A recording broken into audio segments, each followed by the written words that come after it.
I love that feeling of dominant well-being that kind of comes.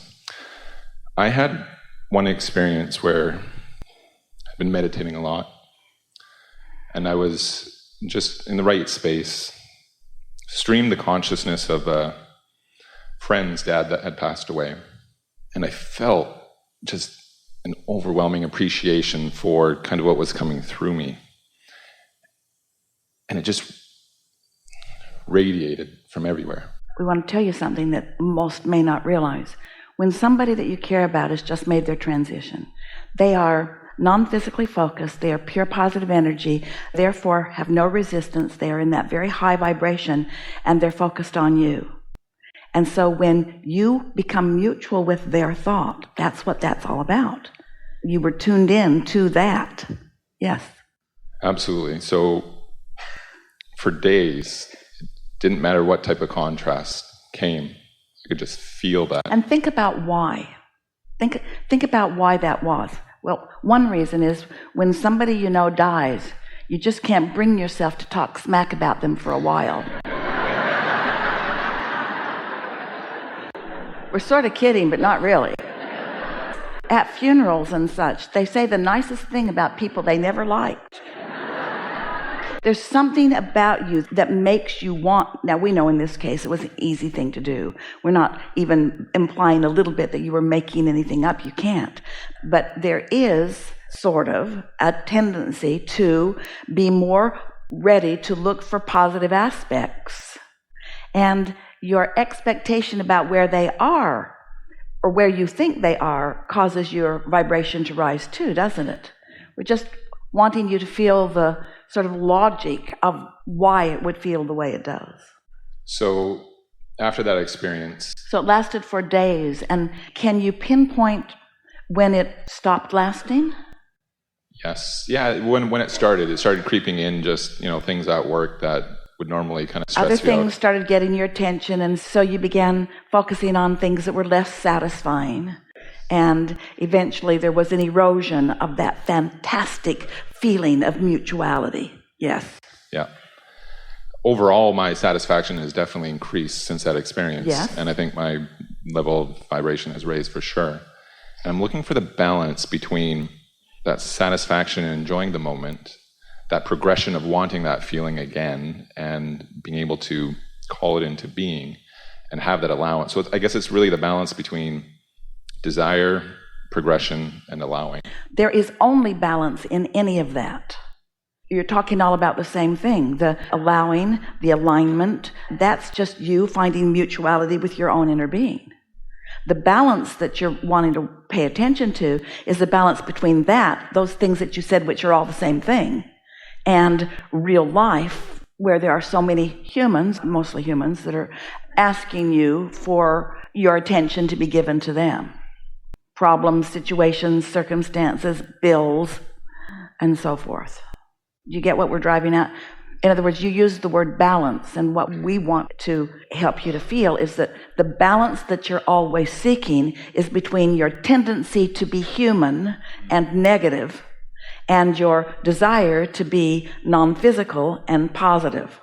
The balance between wanting to be satisfied where your inner being always is, always looking at the positive aspects, and your humanness, which is being objective, weighing the pros and the cons and the pluses and the minuses and facing reality and so forth.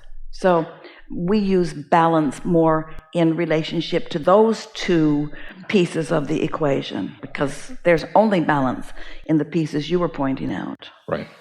So kind of related to the allowance side, it's just a kind of curiosity, is started off really resonated with the path of least resistance. Stop for just a moment. Think about what the path of least resistance is. The path of least resistance is the path that your inner being is calling you to, where you have the least resistant thoughts and can follow along. In other words, it's the path of your least resistant thoughts.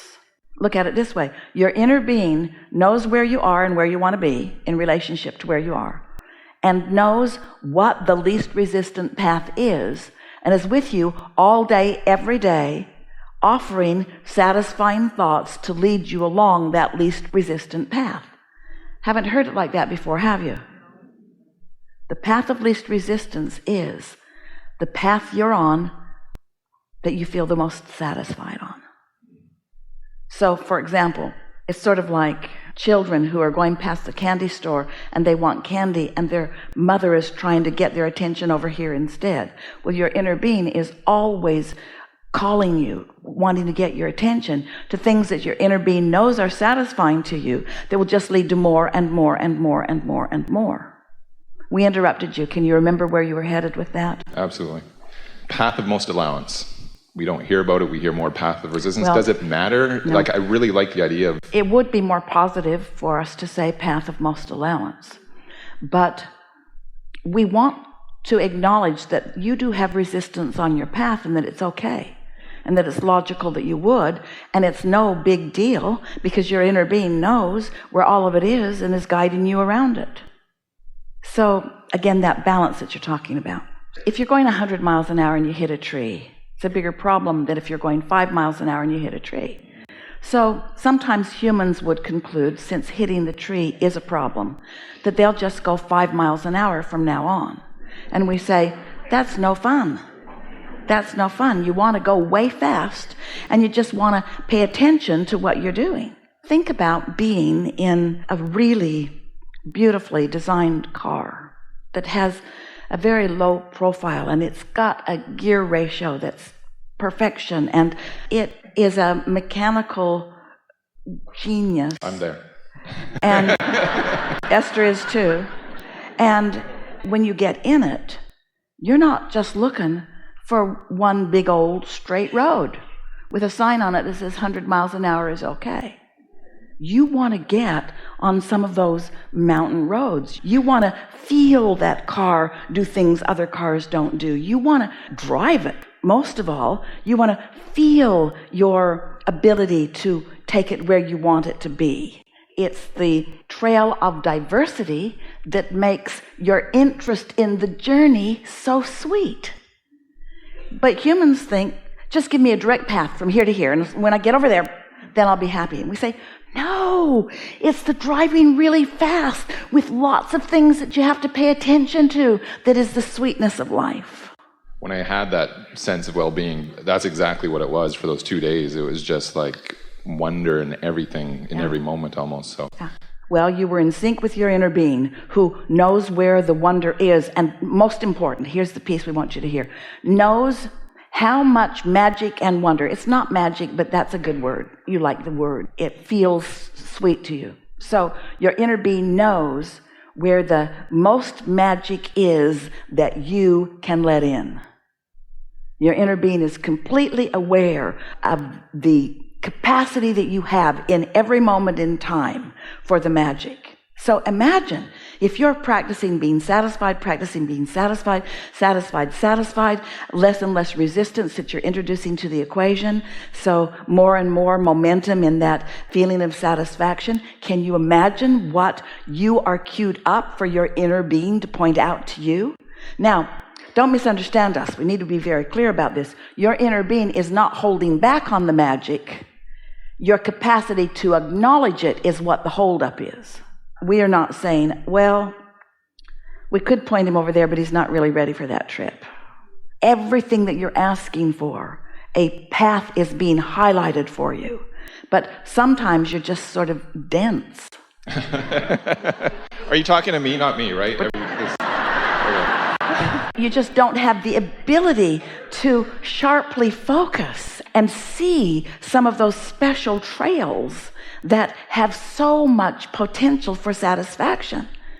It's like you just want to stay on the main thoroughfare and go as fast as you can when there's so much in all those other places that can thrill and delight you and satisfy you even more.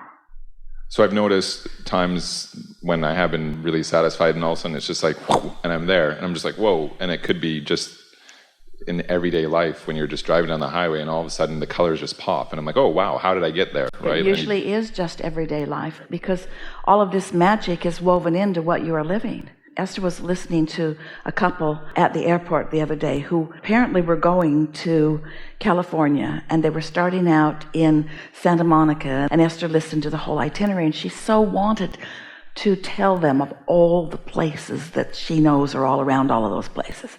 But she sat and minded her own business, which was hard for her to do, while she listened to them plan their week. And she could feel their tension as they were trying to figure out how many miles it was from this to this and what they were going to do about that. And Esther thought, oh, wouldn't it be just the most wonderful thing if you could just show up there all refreshed and just follow your impulse to not just the places that you want to see, but to the timing of the good stuff in the places. This is what you said, and we're wanting to say back to you. It's not so much about the places that you're going. It's about the timing of the rendezvousing with who else is at that place, with what else is at that place. One day, Jerry and Esther were driving down the canyon. It's Oak Creek Canyon in Sedona. And it was October 16th, and it was about 2:40 in the afternoon. And the sun was shining through the trees, and the trees looked like they were on fire.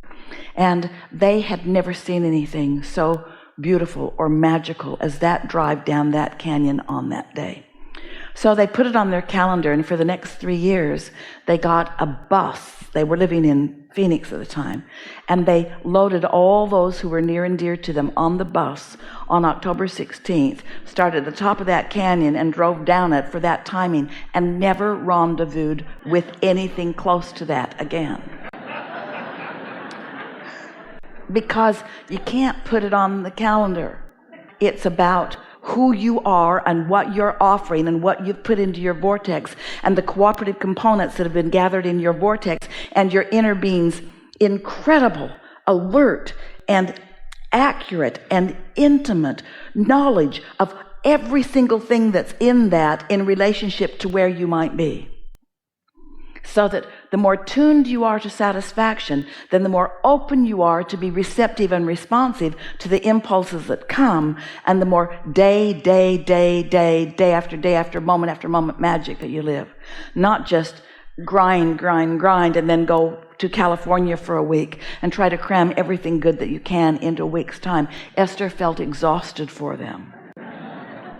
And they were arguing about what they should spend their time doing. She wanted to go to Hearst Castle. He couldn't care less. And Esther wanted to say, go there. But take the personally guided tour. That way you can just skip over the stuff you really don't like and look at the stuff you really do like. She wants to be their inner being.